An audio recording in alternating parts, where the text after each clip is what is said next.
All right, that's what I want to know, because we need to check in with ourselves first, right? In the class I've been teaching, which I've been fortunate enough to teach, we've been talking about poetry, what we do as a human species, why it is that we roll like this, right? And I always think that this is a very, very important thing. When you look at our species, Homo sapiens sapiens, when you look at us, we're not particularly strong compared to some of the other species out there. So anything that really wishes to fight us is probably going to win. We're not particularly fast, so anything that's got the guts to chase after us is probably going to catch us.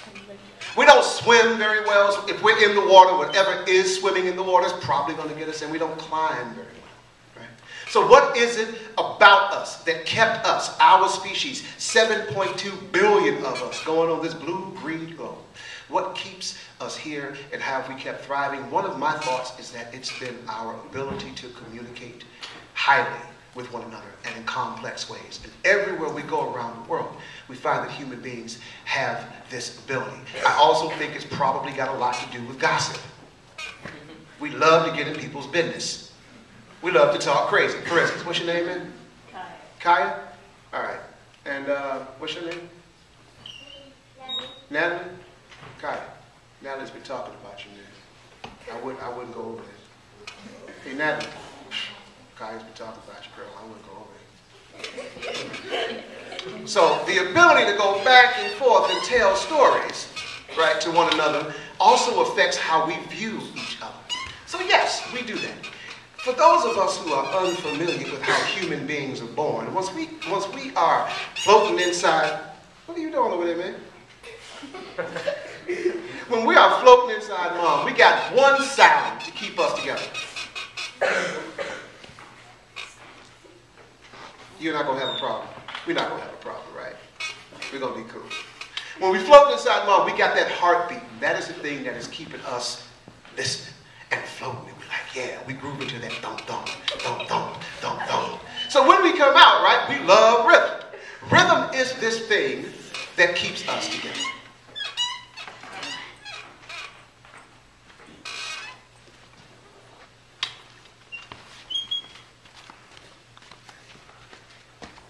So what I need from you guys is to help me out. I need you guys, when I do like this, to give me one Anglo-Saxon interrogative gruntable. Yeah, exactly. I want you to say the word what. You said it in your mind, so let's try it. I want you to say it like you don't believe me. We got any teenagers in the house? We got any preteens in the house? Okay, so do y'all know what sarcasm is? Of course you do. Sarcasm is the lingua franca of the teenager. So what I need you guys to do, when I do like this, you just go like, what? Like you don't believe me. What? Exactly. Now we're going to try to make it quick. What? What? Okay. All right.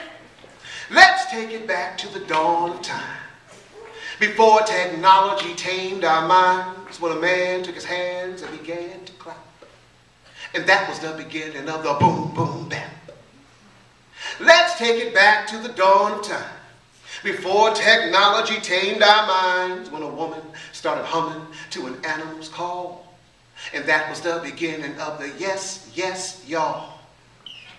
Yes, yes, y'all. Yes, yes, y'all. It's like that, it's like that, it's like that, y'all. It's like that, y'all. It's like that, y'all. Really? It's like that. So, once again, here we are again, needing to feel what it means to be skin, to feel the systole and diastole of the heart getting rolled into poetry, music, funk, hop, and soul. We know the body has intelligence of which the intellect cannot dismiss, a consequence of biocultural experience. But let's take a quick trip and get a sense of what it means for you and me to have become human beings. Back in a time of which we cannot now recall, our ancestors drummed in the hum of night. Up under these same stars they believed were gods that shine down as they danced by the firelight of their bodies. Casting shadows, voices started grunting, imitating animals they knew they would be hunting on the next day to provide sustenance for the tribe. This was a ritual intended to recognize that guess what? Life is born of death. Like sunrise and set, cycles from east to west, the drums would beat, feet began to step, moving from right to left, the mid-left. began to rise from the women's breath. This is why what we do with music and language calls the blood. It's been this way since we crawled from the mud. An ancient thing banging in the body and mind that we've been grooving to people since the dawn of time. So check it. Let's take it back to the dawn of time. Before technology tamed the mind, a man took his hands and began to clap. And that was the beginning of the boom, boom, bap. Let's take it back to the dawn of time. Before technology tamed the mind, a woman started humming to an animal's call. And that was the beginning of the yes, y'all. Yes, yes, y'all. Yes, yes, y'all. It's like that, it's like that, it's like that, y'all. It's like that, y'all. It's like that, y'all. It's like that, that. So whether Irish or English or Spanish, Danish or Swedish or Polish, Russian or Turkish, Italian, German or Kurdish, Japanese or Assyrian, Javanese or Armenian, Portuguese or Hungarian, Hebrew, Zulu, Bavarian, no matter the tongue you speak, languages have a beat, the body instinctively translates into music. See, what science has found is we are creatures of sound, and our ears need to seek rhythmic patterns in human speech, like the words I'm spitting. Hear the rhythm that's in them, even before you get a hint of any content I'm kicking. You first think nothing of it, but the verbal percussion begins to drumming inside of your head, and then your blood begins rushing, your pulses get to throbbing, your head begins to popping, you feeling the effect of what the rhythm has been plotting. It's gotten you to synchronize your alpha waves and realize that rhythm is more than music, but it structurally underlies each and every atom. To plasma scattered on Saturn, every stage of matter is organized in rhythmic patterns, which is architectonic. Everything has a tonic, everything has a cycle, a phonic. Life depends upon it because we're engineered to want it. This thing that remains refrains is chronic. This thing that haunts us all like a ghost in the mind.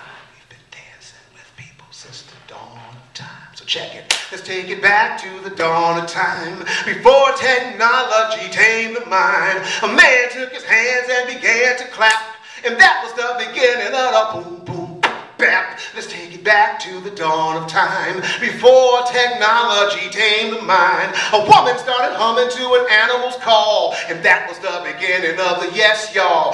Yes, yes, y'all. Yes, yes, y'all. It's like that, it's like that, it's like that, y'all. Yes, yes, y'all. Yes, yes, y'all. It's like meow, meow, meow, meow, that, y'all. It's like that, y'all. It's like that, y'all. It's like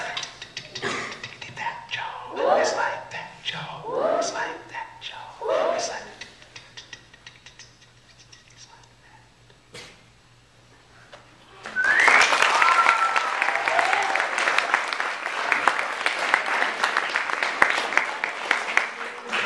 Hey, when I was growing up, there was a guy, when I was in my 20s, he was the first guy to come to me and tell me that you know how to write, you should keep on writing. I had the kind of parents that didn't want me to write, you know? They just didn't have any use for anything that had to do with any of the artists at all. And it was good family, but you know, a little bit sort of harsh and structured and strange. We got who's got like really, their parents are very, very like a little tough on them, that kind of stuff. Let me see some armpits. All right. Most folks are like that. So this one guy, Kent Foreman, who is no longer with us, he's a friend of mine. He died some years ago, and he always has these poems that I'd really like people to hear. Because you won't get the chance to hear them from him. So, let's try some of this stuff. Look, man, right now, everything you can think about is happening. Melodrama and super cinerama. Right now, somewhere, some child in Afghanistan has just fallen from some tree. Some teenager who stayed out way too late is trying to sneak in the house and has forgotten her key and gets busted. It's 4 a.m., young lady, and I want to know where you've been right now. Somewhere right now in some clothesline tenement yard, some dog is scratching its ticks. While the only thing somebody else has to eat for dinner is a bowl of Captain Crunch or Tricks. Hey, people, times are hard for somebody somewhere right now. Because love, somebody's got the blues. Lives in a world of deeper, darker hues than grottos tunneled into Italian aisles, and baby, trials are going on now. Check it. At this very second, on any humming highway, 2 speeding cars collide head on, while some cunning student of chess decides to forfeit a pawn for a night somewhere else.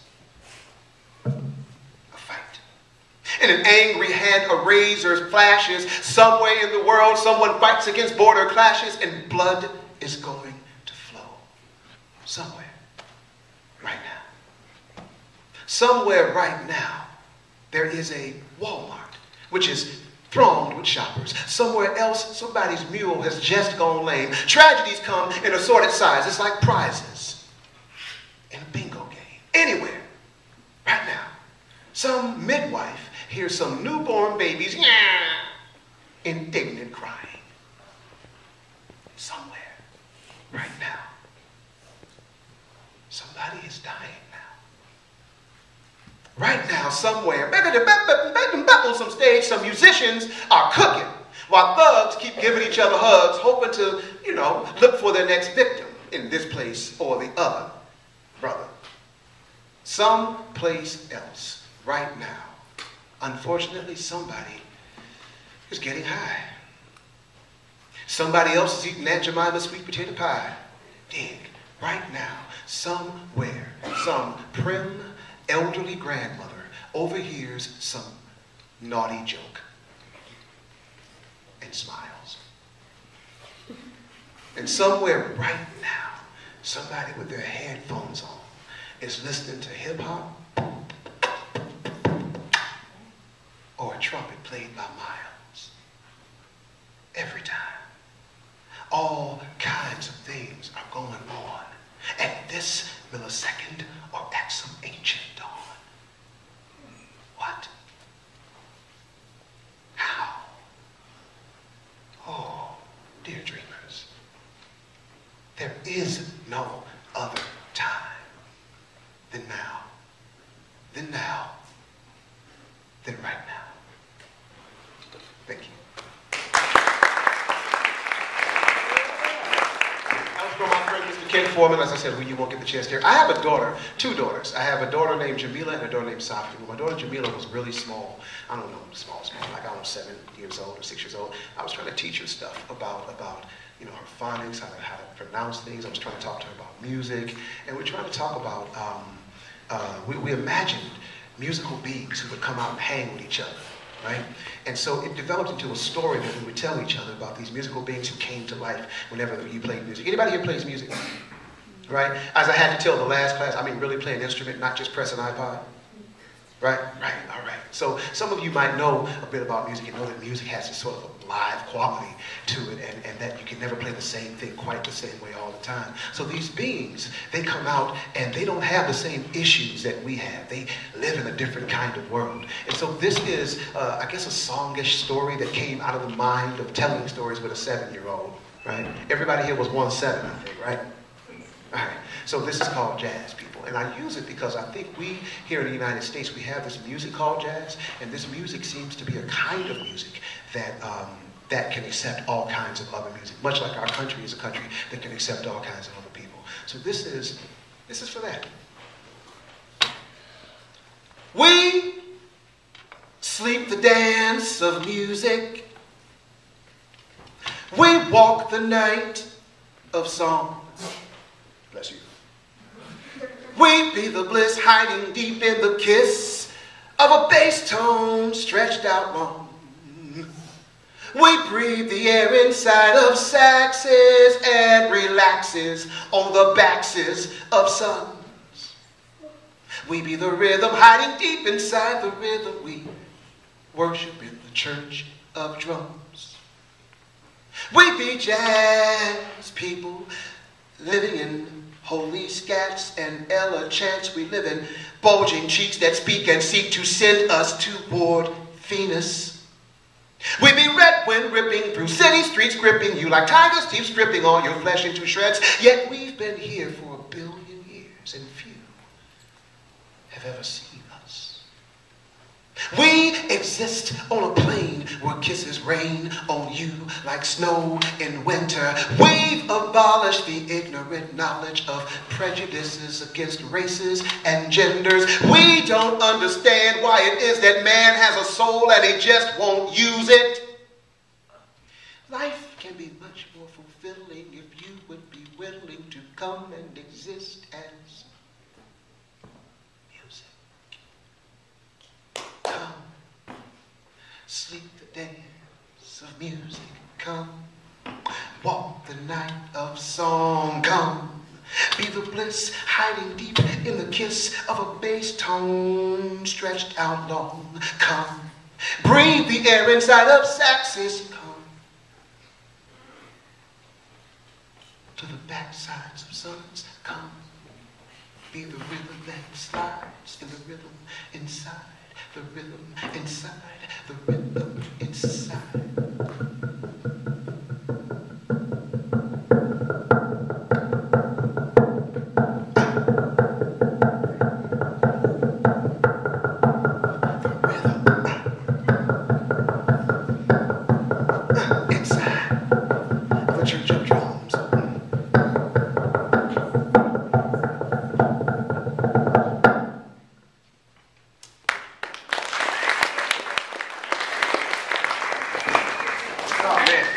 So, maybe a couple more pieces. I'd like to take some questions, I suppose.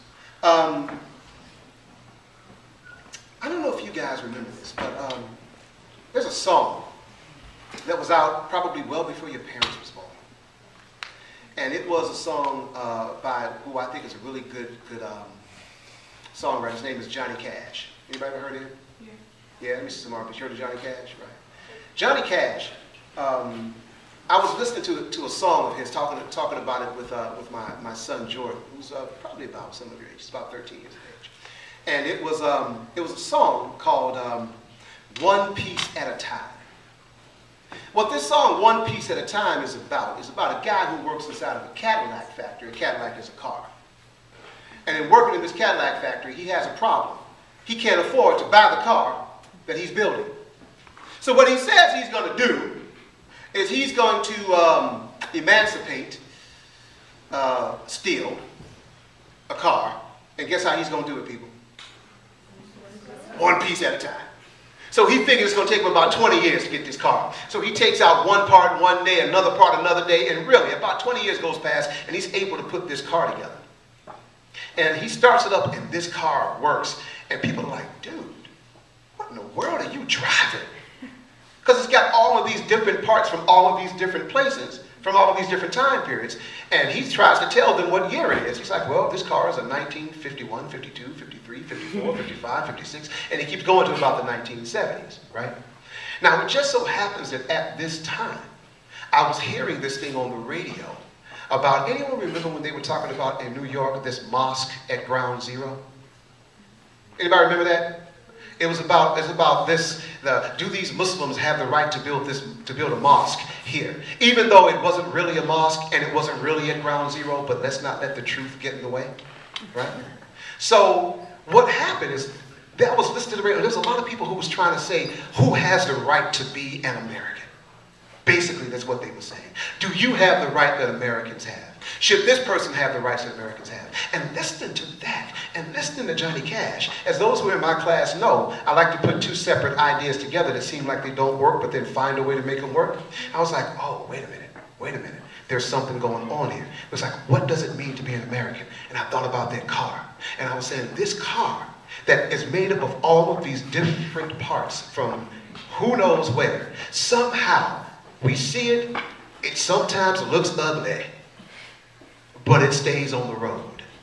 So whenever I really want to get philosophical, I'm talking deep, subterranean philosophical, I turn to one of two musics that Americans have produced, the blues and country.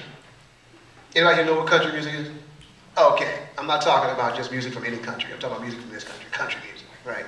So I thought about the Johnny Cash tune, and I wound up putting some words to it, because I like the rhythm of it. So I guess this is for us. It's a story told in rhythm about two people who you'll find out something about. And I might ask you guys for a little help. I might ask you to clap your hands at some point. You guys want to clap your hands? Prove it.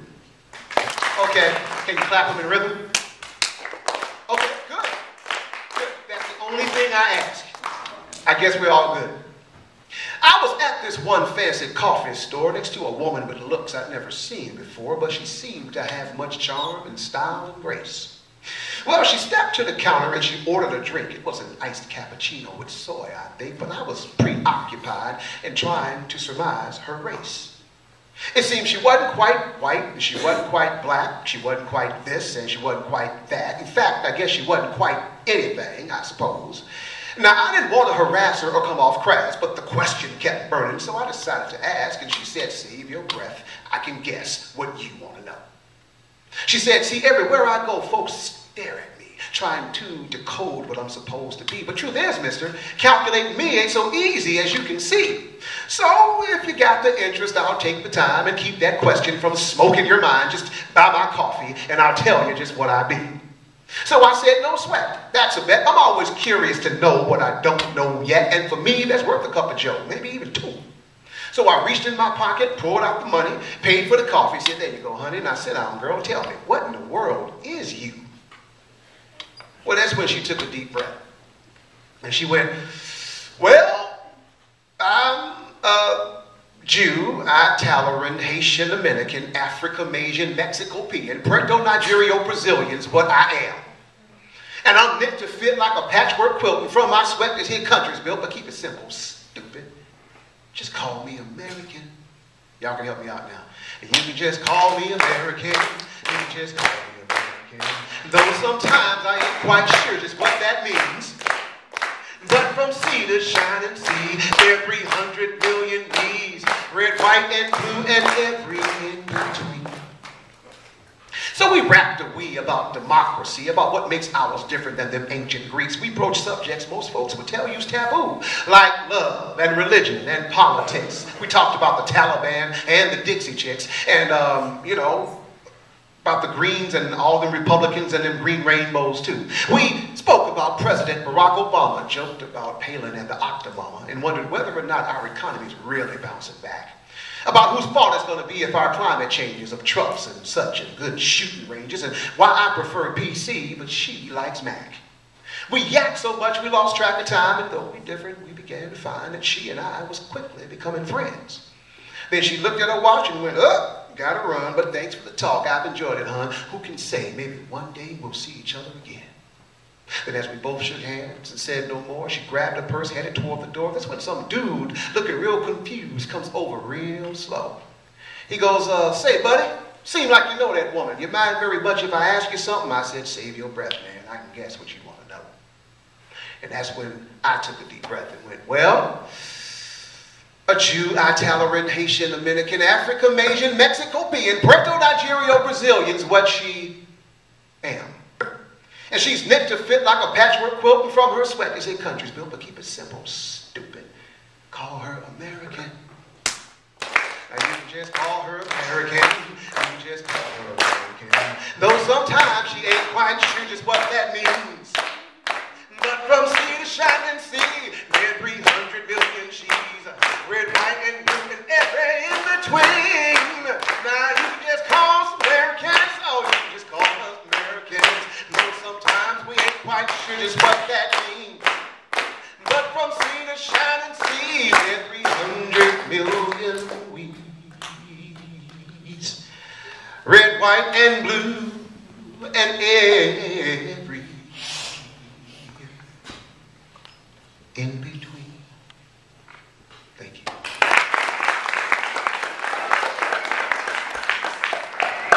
And I'll end it with this, and then maybe I'll take a couple of questions. And I'm sorry I can't stick around too long, guys, but I have a 2.5-hour ride back to Massachusetts, and I have another engagement at the Dakota Museum. But there's nothing. I'd rather stick around and hang out with y'all, to be honest with you. Mostly what we talk about when we do poetry is two things, two Greek words you guys will come into knowledge of. One is eros, the other is thanatos. Eros means love, thanatos means death. Hopefully everybody here falls in love and loves somebody, but we all know that in the end, all of us are gonna like get up out of here, right? Nobody's sticking around forever, so forget about it, right? So basically somewhere between love and death is what we all have these questions about. And the thing is that I'm a big believer in philosophy. Anybody ever heard of the word philosophy? Of course you have. It means lover of wisdom, and we all hopefully love wisdom. Basically it means we seek to find out who we are through the asking of questions. So, this might be a bit beyond you, but I want you to concentrate on it.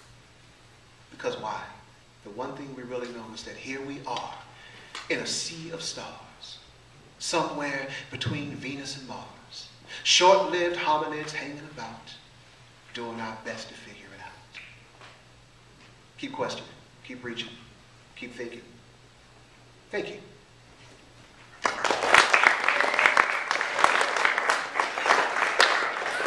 Any questions? Let's wrap. You with the nice armpit. Yes, you got the nicest armpits in. Yes. You Are you from Boston? Originally, I was born in Mississippi, raised in Chicago. I moved to Boston, Massachusetts about 15 years ago. Yeah, so I don't know. How long do you have to be in some place before you're from some place? I don't know. I'm not quite sure about that, you know. But maybe in a few years I can say I'm from Boston. Thank you. Yes? What college did you go to? What college? I went to New England College. Yes. Do you ever work in New York? Yes, I do work in New York sometimes. I have a love-hate relationship, or a love-love relationship with New York. I love going and I love leaving. Because every time I leave New York, I'm broke. You know, I have no money. I come there with money, I leave without money. New York thinks that I'm keeping all the money in my pocket as a slave, and it just needs to emancipate every dollar I have in my pocket. You know. Yes, you had another question? Yeah. Yes. Do you ever work in Harlem? Do I ever work in Harlem? No, I've never been working. I've gone through Harlem. I've always come to Harlem. I've got friends there, but I've never worked there. No. What's that? You, sir, and then you. You, right there. Do you have your own YouTube channel? I do have some stuff on YouTube. I've been lazy about the whole getting my own YouTube channel stuff. You know what I mean? When it comes to technology, I'm kind of stupid. You know? But, you know, maybe I should talk to my 13-year-old son. He seems to really have a grasp of it, and I really seem not to. Yes, sir. Yes. You speak any other languages?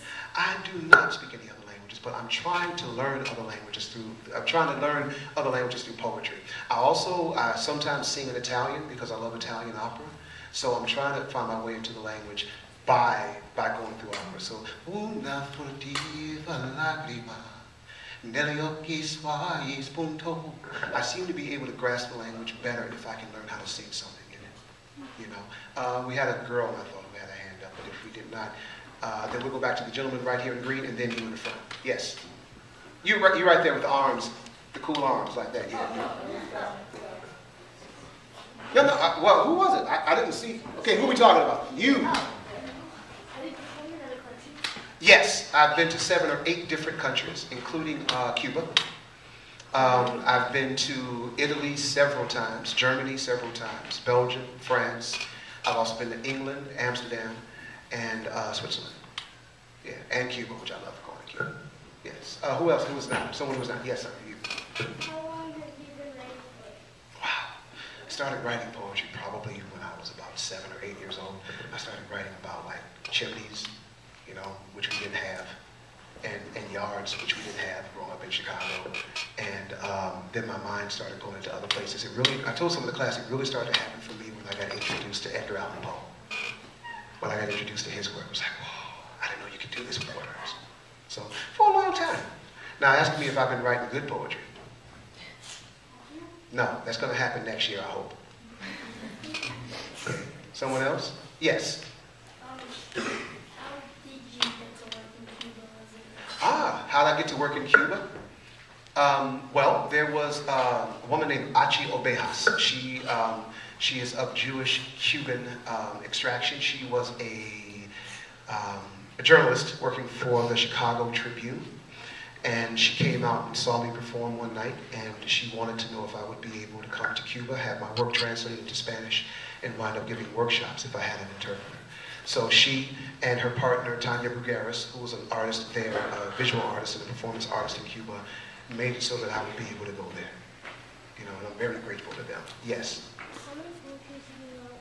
How many what? How many poetries have you wrote? How many poems have I written? Oh, man, I've never counted. But I would probably say at this point, several hundred, and maybe 3 are good. You know, maybe 3. Yes. Do you have a manager that sets you up to go to different places? Do I have a manager who sets me up to go in different places? I used to. I used to work with somebody in Chicago, and then I moved out to Massachusetts, and I haven't found that I've needed a manager to actually go into places and do stuff. What I think I need is something like a secretary. I think I need someone to keep management of all of this stuff. But no one who I'm working with for that. But there are several universities in which I teach and they call me back all the time. So, for instance, right now I'm teaching at Emerson College. I also teach very, very often and a lot actually through Berkeley College of Music, and they seem to like me there. So yes. Did you move to Boston for like poetry reasons? I did not move to Boston. Well, it depends on what you think poetry is. I moved to Boston for love, man. I was out here doing some stuff at Harvard, and I feel you're one of the New England fauna. And so if it wasn't for the internet and Southwest Airlines, our relationship probably would not have kept on going. But because of those two advances in technology, we were able to maintain a relationship. And next thing you know, 15 years later, I'm in the front of a classroom full of you guys. So yes, a couple more. Maybe some. Who do we have here? Some folks in the back. Yes, sir. If you could hear any advice about how to do something in your life as passionate as you are about what you do. Oh, about what? About doing anything passionately? I'm sorry. No, sorry, about poetry, about what you've done for today. Well, he says if I can maybe talk about something as passionately as what I've done today. I want you guys to know this, okay? What I do is not really to get people to do poetry in that sense. You want to hear a secret? Really? Don't let it go outside this room? I don't really care if you guys write another poem at all. I don't care. Seriously. What I want and hope you get is the understanding of what poetry can teach you. Now, what can it teach you? It can show you that, as I was talking in my classes today, that everything you think you know about something is just a small part of it.